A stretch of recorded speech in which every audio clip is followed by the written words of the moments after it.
I'm going to speak in different languages just to be able to accommodate as many of you guys as possible. I want to appreciate the opportunity of coming to your school. It is my school. I'm an alumni here. I went to school here. I went to DFC, Doornfontein campus. At the time, it was Technikon Witwatersrand. We called it that. It was a predominantly white institution. We were one of the first black students, and it became multiracial. It's been an amazing institution ever since. We threw lots and lots of parties here. We were band. I was part of the rec team. I was part of the entertainment committee. My career started here at a campus radio station, which is now called UJFM. At the time, it was called Channel T. That's where my career started. So I was always at the dining hall. I did the drive time show here on campus. We used to throw gigs here at the amphitheater outside. I think some of the lecturers remember those days. We were young and naughty. And I remember how the TKZ guys were part of the institution. They used to go here at Auckland Park. They dropped out to go start the band TKZ. So it was interesting days. I was a student. I was on campus. I was very active around the campus. And I think some of the lecturers will remember some of the guys we worked with who were students here. The teachers or the lecturers will remember DJ Spice. Yes, who was on campus for quite a bit. He ended up having to get a job in the institution because he was here for, I think, a little under a decade. But it's okay. I was also here, not on record time. My diploma was a 3-year diploma, but it took me a little bit longer than that to finish. But the interesting thing is that my diploma is not written how long it took me. I have it, which is what matters. So it's quite a beautiful thing, and it's quite a great feeling for me to be back here on campus to come and share with you guys some of my experiences in this institution and what this institution has done for me.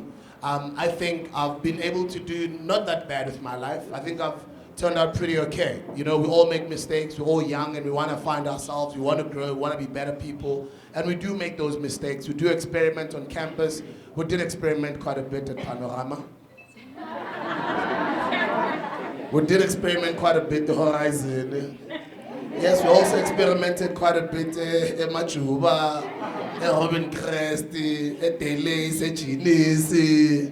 It was quite an interesting period in my life, but I'll tell you a little bit about myself. I'm 35 years old today, and it's quite a great feeling to be 35 years old and come back and share my story.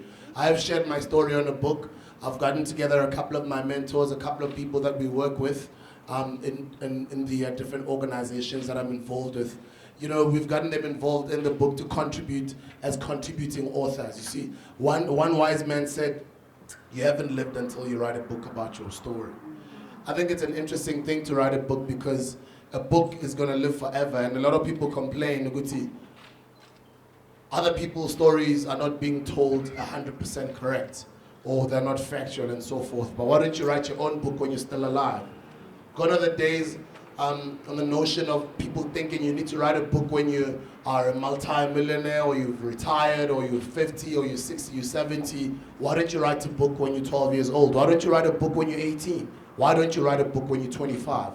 Why don't you just document your journey? Because you guys are all writing your books every day.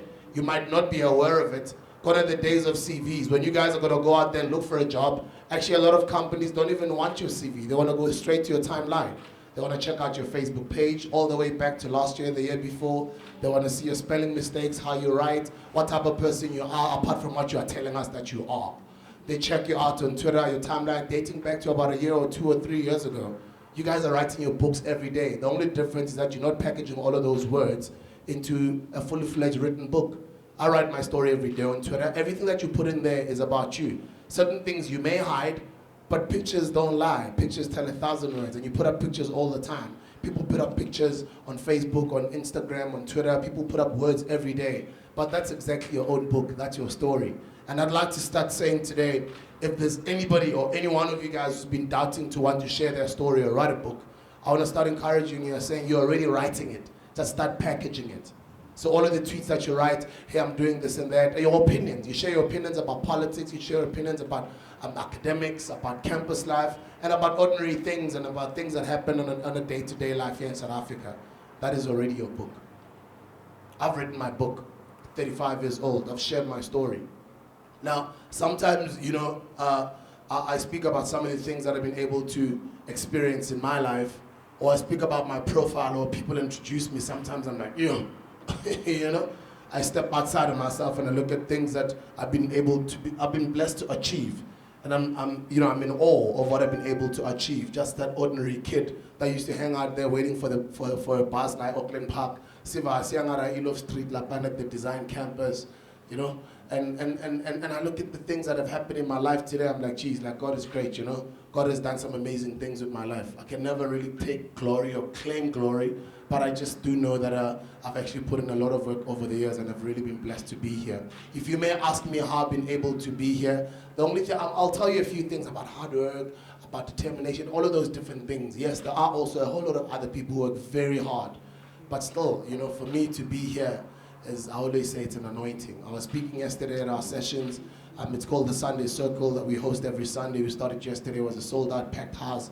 And somebody was asking me in the crowd, geez, Spoo, like, well done. And I'm like, thank you, I appreciate it. And they're asking me, what is the secret? And I don't have the secret. It's just an anointing.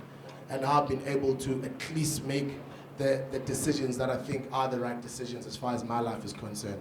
Now, my profile ranges from people who call me a DJ, other people will call me a music producer, other people will call me a record company executive, other people will call me an entrepreneur, a philanthropist. Recently, people are calling me best-selling author. Other people are calling me an entertainer, other people are calling me a speaker.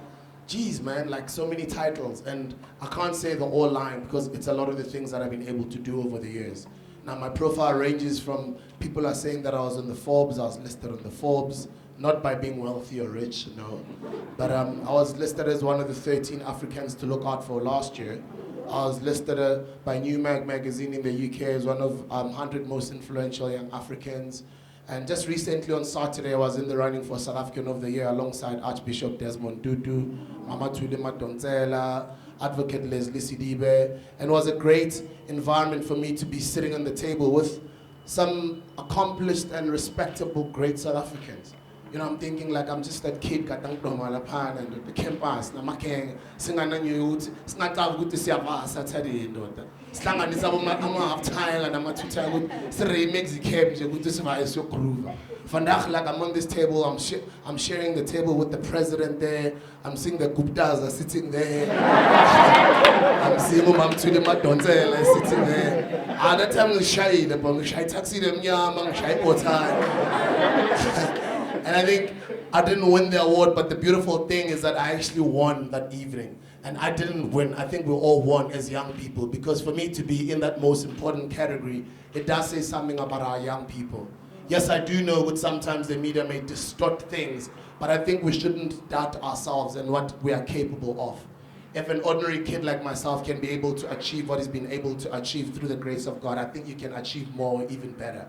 And I've understood my purpose today, and that's the reason why I use my life as an example to try and be a shining light to other kids, not only you guys as university students, but other kids. That's the reason why we make it our point that we're out there every week and empowering and plunging back to our communities, because we understand how important it is, because we come from there. A lot of you guys come from rural communities, you come from different provinces, you come from different homes. Some of you guys don't have parents, some of you guys have got single parents, some of you guys don't even know how you're going to pay your fees at the end of the semester. Some of you guys are owing the institution, you're busy trying there to get your results, and they were telling you, and you don't know how to do it. 7,000 or 15,000. I know all of those situations. I've been through, before NEFSAS was NEFSAS, it was TEFSA before. Before, when one had to drop out and try and go get a job and get a job, you buy some door-to-door sales and come back a year later to enroll and be in this institution and understand how important it is for one to focus on their studies and do better and end up nailing themselves a scholarship through Telkom. Telkom got me through my studies from school, from here. And that's how I've been able to get out of here and go out there and chase my dream. I think I've done pretty okay. But just to cut the long story short, yes, it is a long story. You can read it in the book, but I'll just summarize it a little bit. Tembisa. Tembisa is a couple of kilometers away from me. It's in the East Rand, which is now called the Lane. It's an ordinary township, just like any other townships. You know, Kati sihlala umgusha estradini. Wacaba mustani umgusha estradini. And you know umgusha, for some of you guys that don't know, it's stockings. So we'll take stockings and we'll tie them all together, and one girl stands this side and another girl or a boy stands this side, and I'm one of those guys that always like playing with the girls. Don't ask me why. And the one girl will stand this side, and Mkusha would go around like this. So we'll start from here where it's easier for the one person to come in a jambe, and then it'll go to the knees, and it'll go to the feet, and it'll go here. But the most interesting thing in the township when we were growing up, girls made playing Mkusha so you know, they made it such an interesting thing. Like, girls were passionate about Mkusha, you know. Us guys, when we're playing with girls Mkusha, we'll just jump, you know. Girls will be like, you know.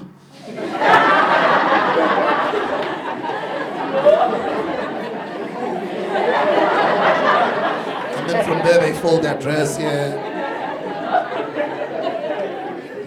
And then when they jump with the style or something, you know, like, it's nice, you know.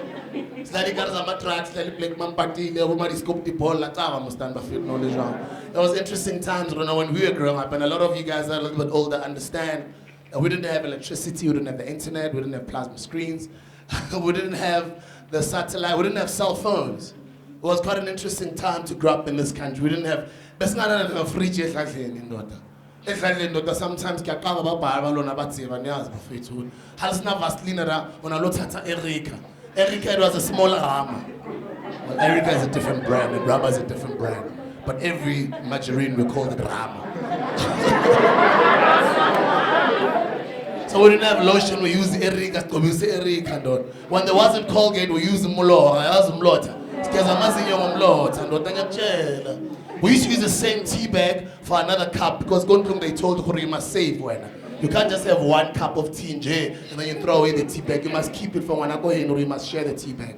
It was an interesting thing because I was scared of which I had to fit bill because Banabako and Fit Bill and I go bread binning. What now fully bread bin It was interesting times because we didn't even have a fridge. Because things were put there just below, next to a mnyama, so that do more young, you know, never baker or something, what is in those band, at least the whole something and the league, It was interesting because when they started buying a fridge at home, the fridge would always be empty. Okay, it would be nice month end when we paid. You know, now you're scared of captain sandwich, you know, cheese balloon, you know. After about 5 days after month end, I would say when you open that fridge, it's got a lot of lameti, ishapaka anjanesi, and then ishapaka komike so ishapaka mafura manga dealing. So, but people don't understand. I always talk about this story. Why that cup had that solid fat? It's because every time when we're cooking every night, the leftover fat would put it in that cup and you put it in the fridge, so it's solid. So we were saving because there'd be days sometimes I don't know you get fish oil. And that's the thing about a lot of us in this room. And the reason why I mention those things because you guys can all relate. You guys can all relate when there was no RL, when the RL was a hanger. Like you must be holding an RL like this. What's this for no Linda? But we bambe. Yeah, right. Yeah, bambe kanja, right. Yeah, bambe kanja. Yeah, shishizela, we bambanga kahle. But shishizela ku TV shh. Shanga DVD, you guys have even gone past that. You guys are on Blu-ray right now, which is nice. You guys are not even on Blu-ray, you guys are on Netflix. Yeah. Joe, like before VHS there was Betamax. And then from Betamax there was VHS. VHS got the spook. I'm a print on my movie, I'm a move on China. I'm a Bruce Lee, I'm a Jackie China. Why you kill my father? You remember those days, mister? Guys, I merely say these things to give you an idea what my book is about. My book is real. I don't have my PhD yet. Yes, I'm still gonna go for it one day. I didn't have all of those skills, or I didn't have all of that type of jargon to write an intelligent book or intelligently written book. I could write the book the only way I know how. And that's the only way that's the way I speak. You see, a lot of people are skeptical of what are people gonna say. If you read my book, as much as we've gone through the process of editing it and making sure that everything is perfect, everything can never be perfect. There'll always be mistakes. Even when you open my book, you can see there's mistakes there. I write about your dubuli in your honey. I write about, you know,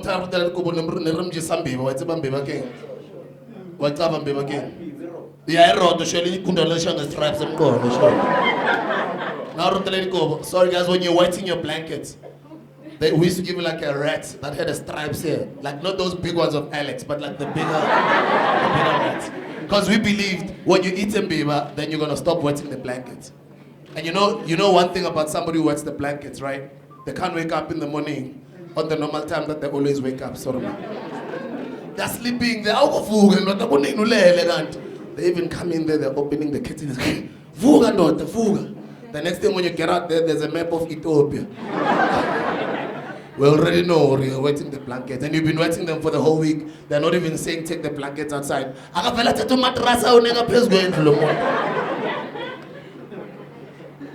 So I did that. I was an ordinary kid. I went to boarding school. I did interesting things. I fell in love with tennis in boarding school, not because I loved tennis, because when we were growing up, tennis was a CC sport. But what I loved about tennis was I'd go to the tennis court all the time when I'm from class, walking past the tennis courts, and there were beautiful girls in short skirts playing tennis, And I just always be in awe of the way they dress, the sneakers, the type of sneakers, the skirts, and just how they hit the ball. And I started getting fascinated with tennis, and I fell in love with it. I started playing it. And I'd say that tennis got me out of a lot of nonsense, because when I loved the sport, even when it was school holidays, nang fike kas bengidlala tennis, amachita bewanglag. And mengizwe with that chance near lose tennis court khona abantwana abafresh yo. Was an interesting thing because a lot of you guys do play sports. Some of you guys stopped playing sports in high school. Some of you guys were actually very good in sports, but I don't know why you're pursuing it anymore. But I guess it's just like me when I came here at the time it was called Vets Tech, and I discovered girls,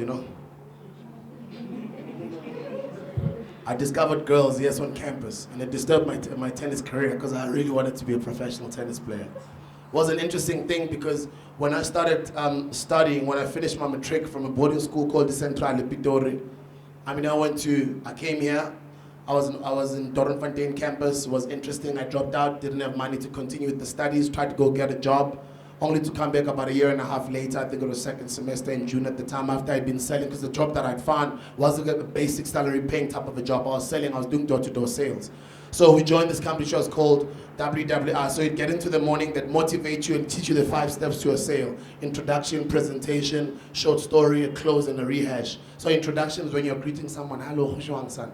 Son, I love your smile, my sister. I know that you're in a hurry. I'm not going to waste your time. I just want you to take a look at this. This is amazing water. Now, this water just landed in the... You can take a look at it. It's fine. Just feel free. That's presentation. So you make the client to feel the product and look at it. You explain the product. They call it a short story because you can't go on and on and on and on because this person doesn't have time. And this person's going to give you 2 answers. Either number 1, I don't have money, or number 2, I already have it. Or number 3, I don't need it. Or number 4, I already bought it. Maybe they're lying. So you gotta have a short story, you gotta have answers to these questions that they might ask, and you gotta be able to engage the client. And we were taught something called, you can even have the bottle of water, it's fine. We were taught something called the law of average. The law of average says that every time you're trying to sell something and it's a no, you always think the 20th no is actually a yes. So the law of average is the more people you speak to, the better chances of you dropping a sale. So no matter how tough it was, and you'd sell from the morning, you sell until lunchtime, you haven't sold, you haven't dropped anything. In your mind, it should be, for every no that I get, it's bringing me closer to yes. Those are some of the things that one learned. I learned rejection. I learned speaking to all sorts of different people in the streets, in taxi rank, in trains, in buildings. When you go to buildings right now, you find a sign that's written, no hawkers. That's because of me. So you've read the book. Okay. That was an interesting thing because when I look at that situation and I look at when I was 12 years old and that's run Ispaza shop Lapane Sadlini, and the type of things we used to do, and seeing Dana from Koskela will come back and Wapaisa Kospaza shop, and you're young, you're 12, you're 13, you're 14, and your friends you don't get a chance to play in the streets, and you think, but about treat or whatever. But then you don't understand that you're actually learning to become an entrepreneur, because I knew how many loaves of bread were shot there. I knew shot like a Sprite, and a lot of customers are asking for Fanta Orange, Fanta Grape, Pine Nut, Coca-Cola, and that was me being young. And I had to come up with innovative ideas. I had to convince my parents to have video games coming at home, so my friends come and play video games, but that would also increase revenue of the amount of money that we would make as a spaza shop. And these are all these ideas that I'm coming up with at 12, at 13, at 14. And everybody started liking our spaza shop because we had the latest video games. When everybody else started jumping into Pac-Man and Kung Fu Master, we were already on Shinobi and Skywolf. When everyone is already on Double Dragon, the Bubble, we're already on Street Fighter and Mortal Kombat. Oh, you get have a wet fame. Over fire!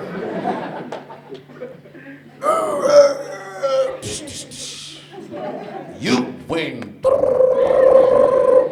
Round 1, fight. It was a lot of fun. We played table soccer. I think I just had to get that out of the way, the story of how one grew up and where one comes from, so that it gives you a context of what the book is about and how you can apply your own life story, or you can make my story or my experiences relate to your own story. We're all similar in some way, somehow. I landed here, I didn't have the money to pay for the fees. A lot of you guys don't have the money to pay for the fees. Or some of you guys have got bursaries, but you can't disappoint that bursary, whoever that sponsor is, because you know, if you drop, they've got another kid who needs that bursary. If you drop or you fail or you don't pass all your modules or whatever, you know that bursary is going to go away, right? A lot of you guys travel to come to school. Some of you guys are staying on campus. Some of you guys are sharing flats. Some of you guys don't have money sometimes. Some of you guys lie and say, some of you guys, you know, obviously you go out, parties, you know, coffee, boyphonic, there's parties all the time, and you got pocket money. Some of you guys have to make decisions between, do I prioritize my schoolwork or do I go out, or what do I do? All of those type of things, I've been through them, and it's been quite an interesting journey. I've been through all sorts of things. I just wanted to change my life. I wanted to change my life so bad. I was so hungry. When I say hungry, I was hungry both literally and otherwise. Like I was so hungry. Like I was just hungry for success. When I was on campus, I was hungry for success, that I did some bad things. You know, I didn't steal cell phones, but I'd go to the township and buy stolen cell phones and come sell them here on campus. Ma'am, I can say this now because I'm older and I'm not here anymore. But yes, I used to sell stolen cell phones on campus. But when I got to cell phone, they were not popular. So a lot of people actually wanted cell phones just for swagger, you know. So I'd go buy them, come to the campus, sell them, and I'd sell the same block phone to 5 different people at times. People would come and knock. Never cover and buy the phone. How do I phone get child listen? Get your phone, get your hand charge.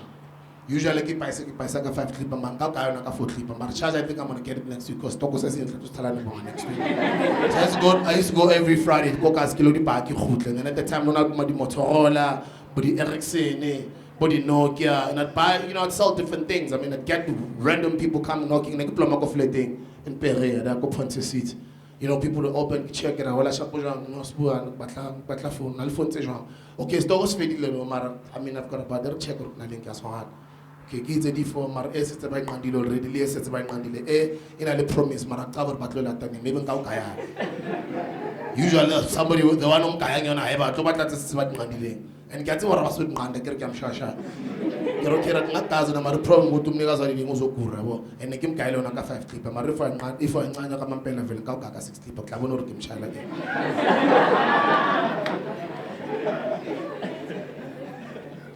So when you're 12, when you're 14, and you're used to selling things, you're used to selling bread, you're used to selling Smarties, Tinkies, chocolates, amateros, and all that nonsense and loose draws at school. And when you're 17, you're selling stolen cell phones on campus, which I eventually stopped because no one taking saldas, you know. And those guys were intelligent. How crazy is it? And this happens all the time throughout my schooling years. Guys from Venda were the most intelligent at school. It's true. It's true. Guys from Venda, but the problem is, a lot of the guys that are experienced, Joe, like a lot of them were very selfish with their notes, you know. I'm telling you, sometimes Ronaldo's are scared, maybe for a few days, like sponsor scared, like sponsor scared. And the guys were smart, were sharp. And the guys from the kids that didn't get the Obama machine, near Zaz, my feet.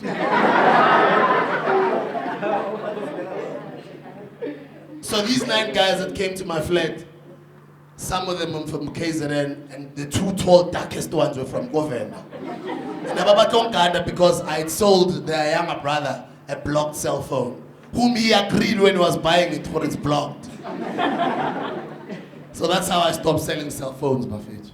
And I think I don't advise anybody to do such, but I think the lesson in that is I started getting used to selling. I started getting used to taking risks. And that's what happens in life. A lot of you guys are going to come out of here, you're going to sit in an interview room, you're going to be asked to express yourself, and which is what they call an interview.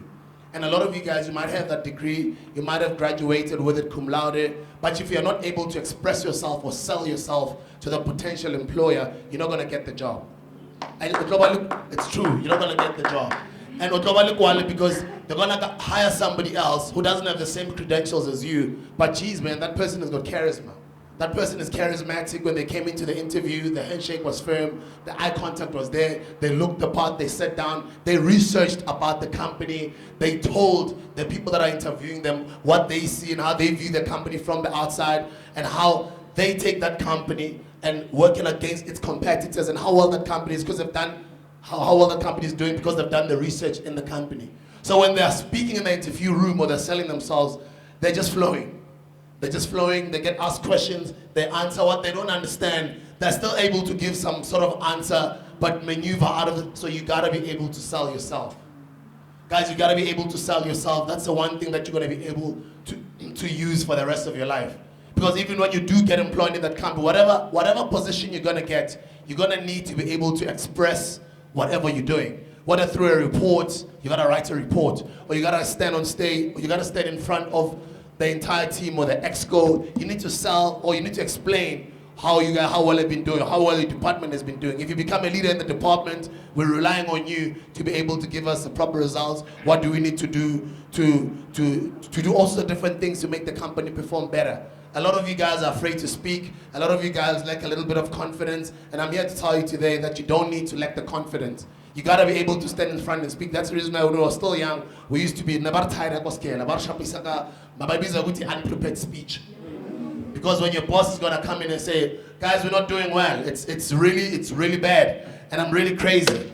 I'm mad at all of you guys. I actually feel like firing all of you.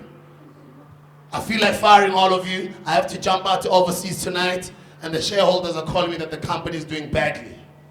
What's going on? And everybody's they want an answer from you. What's going on? You're gonna have to stand there, or you're gonna have to stand and present your ideas. A lot of you guys are gonna become entrepreneurs. A lot of you guys have got the idea in your heads, but you can't be able to express it. Kamulo. How are we gonna know what is in your head if you don't express it? Kamulo. A lot of you guys, the problem is that you're afraid what people are gonna say. Rather stand and be wrong, but you've got, Mr. Tebe Kalafeng was speaking yesterday, and he called it the chutzpah. Chutzpah kukasi rebitza krach. It's balls, balls of steel. It's true, and I speak it in this informal way so that you guys remember, and it's not anything that you guys don't know. You know this. A lot of you guys don't have chutzpah. A lot of you guys are afraid. A lot of you guys are smart. You guys have got like great ideas, but a lot of you guys don't have chutzpah. Do you know why am I standing here in front of you today sharing about my book and my story? And why am I getting all of these things? Because I've got chutzpah. Mina ngimbiza ukuthi ukufoster, ngiyafoster. Like anginavalo, You need to remember how many people don't like what I do or don't even like me per se. Most of them have never even met me. They don't like me. Do you think I care? No. I've got chutzpah, like ngiyafoster. So I'm gonna get my point across. The rest that's going to happen is you're going to deal with whatever I've already said. So you're going to react to what I've already said. When you react, I'm no longer there. I've moved on. I've got chutzpah. And it starts with being confident. You got to be confident in class. You got to be confident to address your friends. You got to be confident to challenge the teacher. No matter how much you know, King, 37%. Can be like 19. But you've got chutzpah to go and challenge the lecturer that you just don't understand how you got 37%. And you're going to challenge her with some sort of facts in your head that you're going to communicate. Okay, I'll look at it again. Maybe I'll try.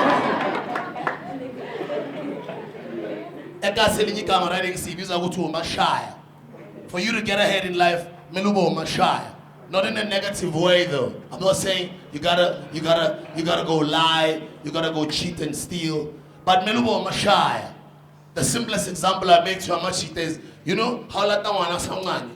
Akaknanya ndo yamshashaya akaknanya. Umncane mama 2 months akaknanya boy. Mara uphela umoya. Orawo wahlala. Alo.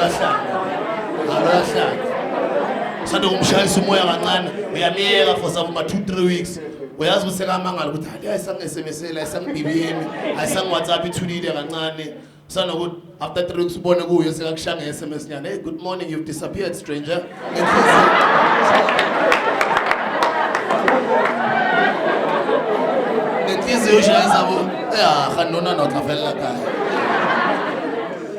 And then you're like, I know, I've been busy. So it's the same thing with shy. So when you've got great ideas, you want to become an entrepreneur, you got to be able to sell your idea to potential investors, potential sponsors, or potential clients. Because you got to turn that idea into money. How do you turn it into money? I'm shy boy. I'm shy boy. I'm going to buy in Pakistan. I'm going to buy the cable little man. I'm going to buy the school packing. I'm going to cable. I'm shy part of the call. I'm going to cable. Serious. Oh, but let's say I'm going to cable. No, but let's say I'm going to cable.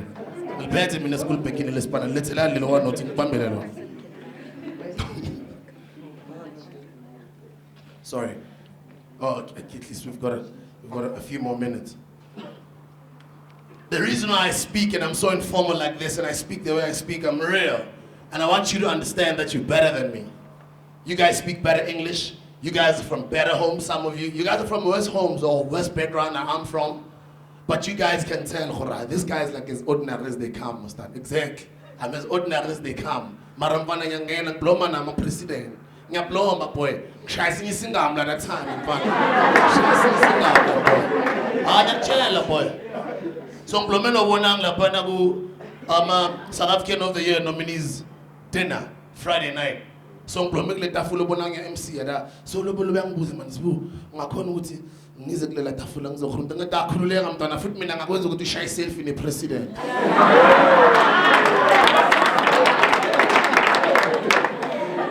No, that's disrespectful. I'm within a minute to a shy selfie in the president. I'm shying a selfie, boy. He stood up, my man, and he stood up and Bonang came and he smiled and the selfie was done.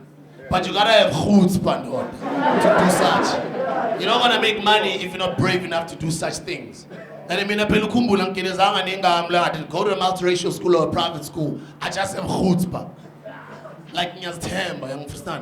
Like you gotta be able to do that, guys. We're living in South Africa, and a lot of you guys, when you do graduate, you're operating in the global economy. A lot of you guys are probably gonna end up overseas working for whatever whatever conglomerates you might be working for, or corporate, whatever you guys are whatever field you're gonna go into. You need to be able to maneuver around different people. You need to be able to maneuver from a security guard to the guy who a petrol station to a CEO. All the way down to all the way to, you gotta be able to maneuver. And that's what and I'm not saying this because I've done it. I'm experiencing it. Yes, I'm growing in my career, but I've had the opportunity to interview a lot of successful people. I've had the opportunity to create relationships with wealthy people, not just successful people. And over the years, as I've been involved in leadership and entrepreneurship and interviewing people through my radio shows and doing seminars, and end up getting invited to their homes and starting to understand their families and how they operate. The different things that I notice and I observe all the time is a lot of the millionaire guys are very different from the billionaires in a lot of ways. A lot of the millionaires are hard workers. A lot of them are good with networking. A lot of them can sell their ideas, but most of them, they make money because they know somebody, which is a good thing. And I don't know who told you guys that it's a bad thing. It's because you know someone well. That's why in English they call it networking. Because even the people that are wealthy, that's how they became wealthy, by networking. So the different things, I'll tell you the first one thing that's different from a lot of the millionaires that I know, the people that are rich, and a few billionaires that I know. Yes, I do know a few billionaires. Billionaires, for some strange reason, all of them extremely humble. All of them, trust me. I'd be lying if I'd say, all of them extremely humble. Extremely humble. Sometimes I'm like, they're so humble that sometimes you might mistake them for, so, like, what is tipanyana the time I access tipa. Access tipa, it's even in the Bible. You gotta humble yourself. And that's one of the things that I want you to walk away with from this talk today. Humility will take you extremely far. I'll tell you one of the things that humility does. Humility, I do know that sometimes people may tend to try and take advantage of you. And sometimes you might feel taken advantage of so much that you end up getting tested with machine. You know, you can start being arrogant. You know, you can't let people change the way you are. If you're humble, stay that way. It's going to open up a lot of doors for you. Because a lot of people are attracted to humility. Because when you're humble, it's easier to work with you. You are respectful. When you make mistakes, you're able to admit and own up to them, and you apologize. You're willing to learn. You're willing to listen. And you understand that you're not a know-it-all. And that's one of the things that a lot of people like about certain people. And then it's easier for you to create relationships. Because for people to go far, it's because of relationships. And when you create a relationship, a lot of the times you don't create it because you want something out of it, but trust me, one day it's going to pay off, or it might pay off. It's called the deposit of favors. So the way I operate, I'd rather do something for you rather than immediately meeting you and I want something already from you. So when I was making that example that on Friday I was at that dinner, it's so nice because I didn't all of a sudden I'm bomb rushing the Guptas and whatever. I make the situation such that they must come to me, you know, somehow. I'm not mean I with things TV. And then I create the situation such that some of them must come to me and want to take pictures. Like what you use what you have to get what you don't. What I have right now is the popularity, whether I like it or not, but I have it. What do you have? So whatever you have, the problem is that you think you don't have anything, but you do.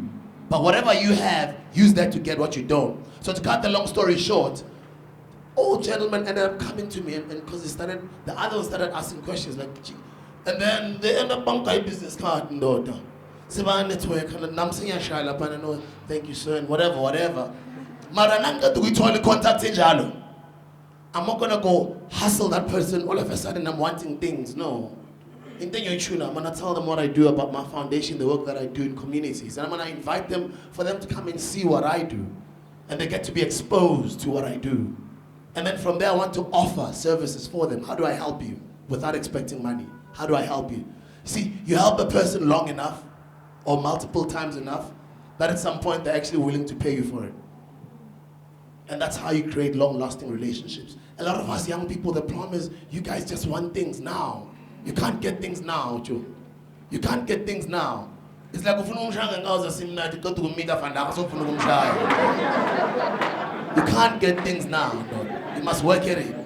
That's why melum buy like my flower, melum vulelum nyango, melum you are giving, and you are giving. You must give. Deposit these favors, deposit. You must give, yeah, give. At some point you're gonna get. And that get might be even nicer than, or might be even bigger than you're giving, you know. I know I don't even have time, but I can give you another example why wealthy people that I've experienced are wealthy and why the rich guys are rich. And also the difference between the rich ones and the people that are not so rich, that are okay. I want to become rich. So I analyze all these people because I want to be like the wealthy ones. So if those guys are humble, if those guys act in a certain way, I start learning from them. And the second thing that I'll tell you is the wealthy guys, they're all married, they're family people. Yes, some of them might be divorced, second marriage, but they're family men. That's the second thing. So I look at a lot of millionaires, they're nice, they're doing well, and I look at the wealthy guys. The wealthy guys, the Rose family, they're family people, strictly. And then I ask myself, why? Like, why are these guys family people?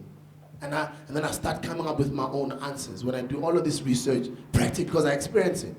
Whether they ask me to come do it, whatever the work that I do, I'm like, these guys are family guys. What does that mean? I think that's for you to answer. And that's for me to answer too, family. And I'll come with the third one. The wealthy guys think big.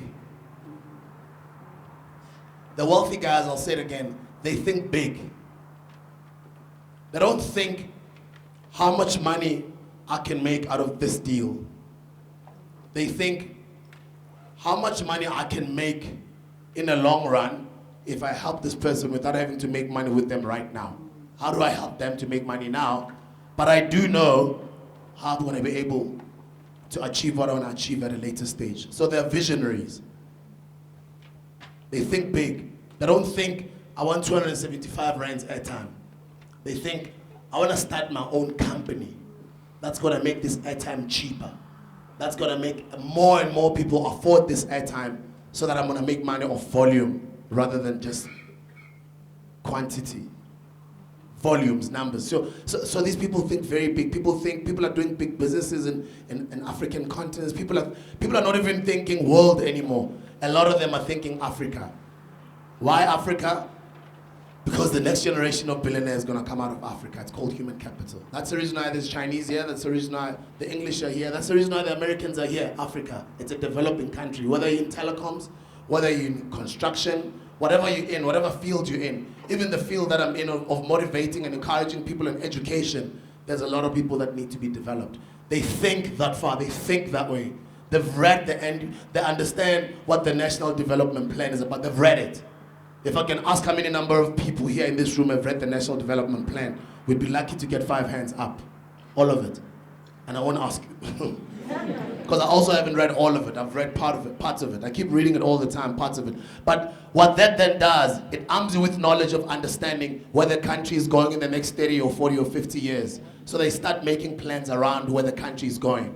So whatever they come up with, or innovative ideas or deals they come up with, it's deals that speak to what the government... Guys, you need to remember what entrepreneurship is. It's making money out of solving problems. It's not just making money. Entrepreneurship is making money out of solving problems. So you provide a service that sorts out a problem and you make money out of it. So these wealthy guys think like that. And there's a whole lot, but I'll just say the last thing is the wealthier guys, how they're different from the rich guys is they make their decisions quicker. So what they do is, a lot of them actually don't have bright, big brains. But they understand people. So what they have done is, they have surrounded themselves with those brains and they pay them well.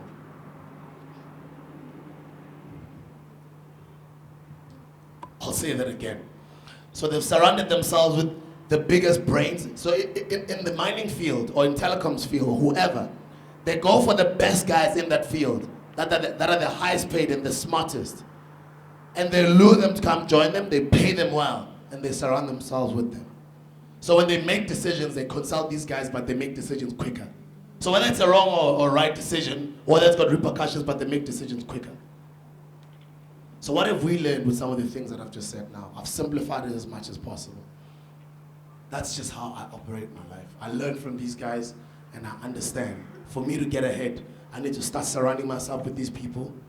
I need to start surrounding myself with smart people. And I need to understand the importance of education. See, I've done well in the music industry. Whether creating brands or marketing or whatever. I mean, whether we sold you something you didn't like, whether you liked him or not, but you bought it. Whether you like Zahara or not, but you bought it. Whatever I've done in my youth's years in the music industry, my previous life, I've been blessed to have been able to do it well. But even in that space, the one thing that I've had all the way until today, because you gotta know your strengths and your weaknesses, right? That's the reason why every company has to, at some point you gotta go through your SWOT analysis on it. Your strength, your weaknesses, you guys understand all of those things, or a lot of you guys are learning them. My strength is that chutzpah that I was telling you about. It's having that confidence to believe with, see, a lot of people that are doubters, they've got every reason why it's not going to work. But people that have got chutzpah, they're going to give you every reason why it's going to work, and it's only going to be the best thing ever. Because that's what they believe. It might not end up being, but they believe that way. So they can start it and it can fail, but they'll start the next project with that type of mentality again, and they don't give up. I'm one of those people. So I've started multiple projects and they fail. But because I've failed so many times over and over again, I don't recognize failure. I fail, I move on to the next thing. I can't be failing and saying, I move on, Baba. And I'll go back to that example again, because when I look at you all the time, you're next to this lady. Move on to the next one. So you failed, you go to the next one. Because Shami want a girlfriend. Sodium chloride is better cell. Like to see how it runs.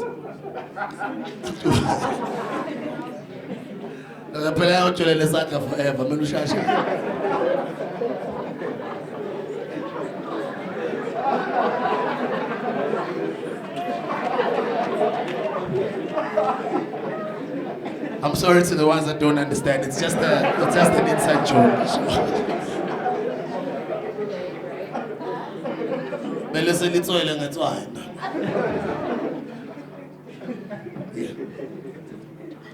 Yeah, we're gonna get into the question section.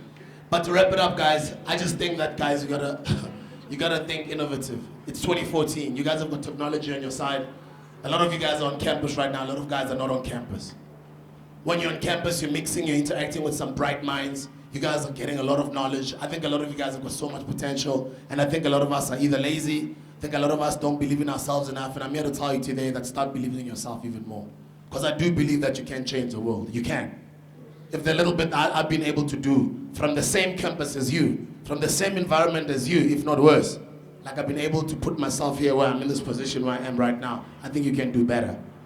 I think you can put in work. A lot of you guys, when we work and we just do things and you send emails, you're expecting a reply. I don't think you want it hungry enough, because even Eric Thomas says it. He says you gotta want it bad enough. I mean, I was sick and tired of not being on radio, and I felt everybody that was on radio, and some people actually thought they sucked. But why didn't I get a job? Because I felt good. I had it in me.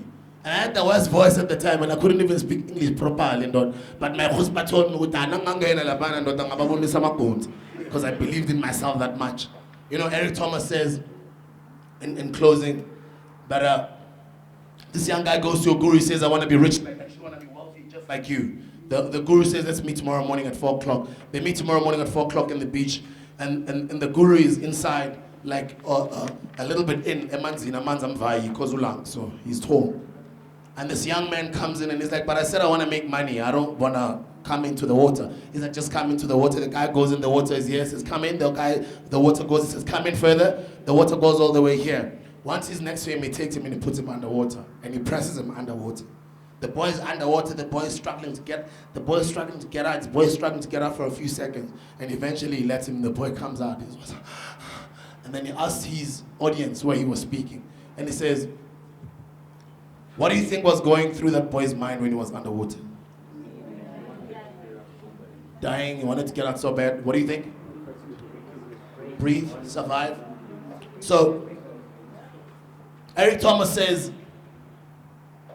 when this guy was underwater, he didn't care what was on TV. He didn't care who's playing at what club. He didn't care what Pirates playing with. He didn't care what the score is between Manchester United and whatever. The only thing that he wanted when he was underwater is just to breathe. And it says, the day you want success as much as you want to breathe, then you'll be successful.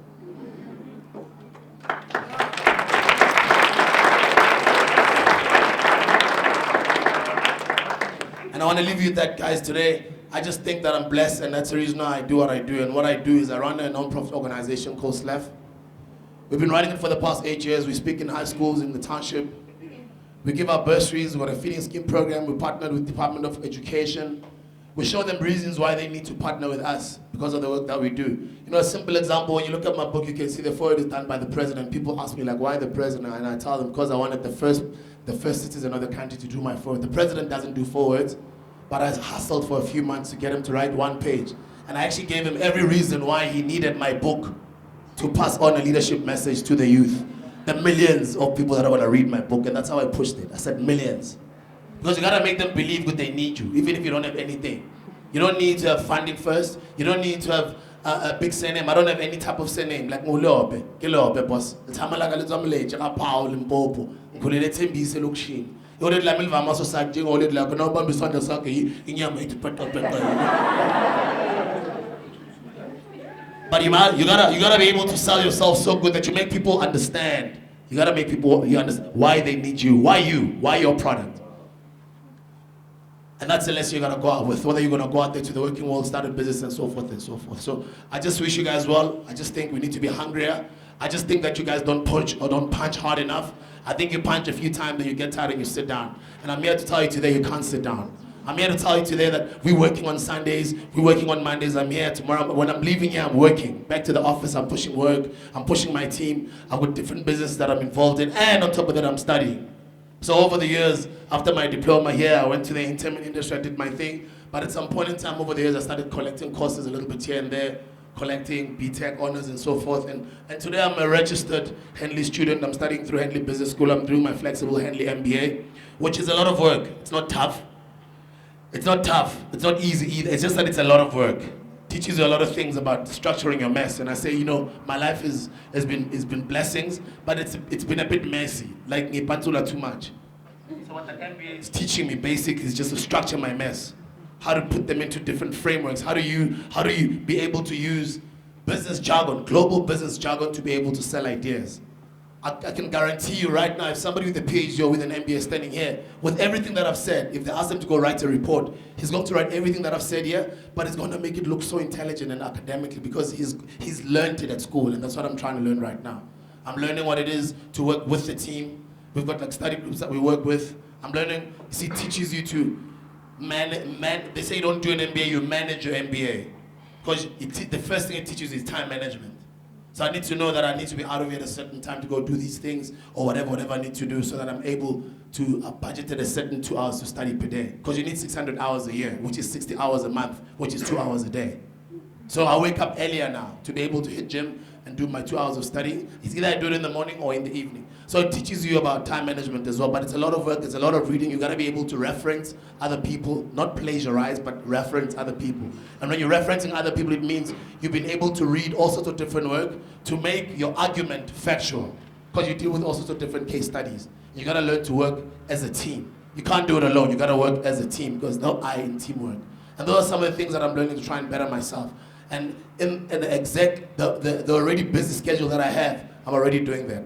So we've got a non-profit organization, SLEF. We've got Leadership 2020. I'm past the music days. I'm not in the music right now. I'm focusing on my studies. I run a company called Black Gemini, which is investments. It's invested in different things.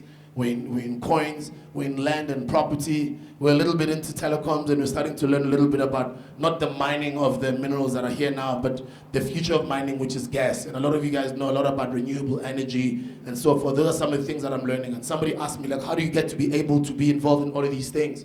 It's because I have been able to surround myself with people that are good at those things. And they run those things, and I do what I do. And what I do is me being here and just sharing with you guys. So I just hope the talk was a bit insightful, and I just hope some of you guys inspired to make their lives better.